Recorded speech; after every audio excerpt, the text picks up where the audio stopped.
Ration బియ్యాన్ని recycle చేసి విదేశాలకు ఎగుమతి చేస్తున్నారు కేటుగాళ్లు. కాకినాడ పోర్టు మీదుగా జరుగుతున్న ఈ దందాకు చెక్ పెట్టారు. ఇంతకీ అధికారులు చేసిన ఏర్పాట్లేంటి? రేషన్ బియ్యం అక్రమ రవాణా ఎలా అడ్డుకుంటున్నారు?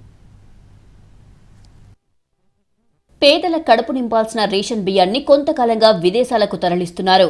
కారు చౌకగా కొని రీసైకిల్ చేసి విదేశాలకు ఎగుమతి చేస్తూ కోట్ల రూపాయలు ఆర్జిస్తున్నారు కేటుగాళ్లు. అయితే ఏపీలో కొత్త ప్రభుత్వం ఏర్పాటయ్యాక కాకినాడ పోర్టు మీదుగా జరుగుతున్న దందాకు అడ్డుకట్ట వేసే దిశగా చర్యలు మొదలయ్యాయి. క్షేత్రస్థాయిలో పర్యటించిన మంత్రి నాదెండ్ల మనోహర్ కట్టుదిట్టమైన ఏర్పాట్లు చేశారు. 8 శాఖల అధికారులు సమన్వయంతో పనిచేసేలా కార్యాచరణ రూపొందించారు.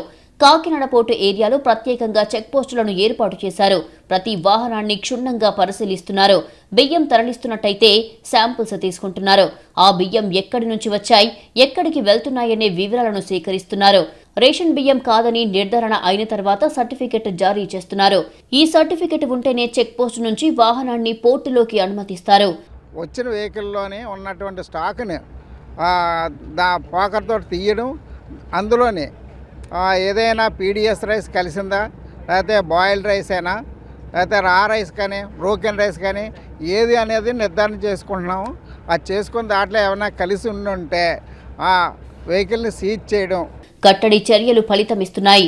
ఇప్పటి వరకు 154 కోట్ల రూపాయలు విలువ చేసే 50,647 మెట్రిక్ టన్నుల బియ్యం సీజ్ చేశారు అధికారులు. 11 గోడౌన్లపై క్రిమినల్ కేసులు పెట్టారు. పోర్టు ఏరియాలో చెక్పోస్టుల ఏర్పాటు మంచి ఫలితమిస్తుండటంతో మరింత కట్టుదిట్టంగా ఇది అమలు చేయాలని ప్రభుత్వం భావిస్తోంది. దీనిలో భాగంగా మరో 6 చెక్పోస్టుల ఏర్పాటుకు సిద్ధమవుతున్నారు అధికారులు.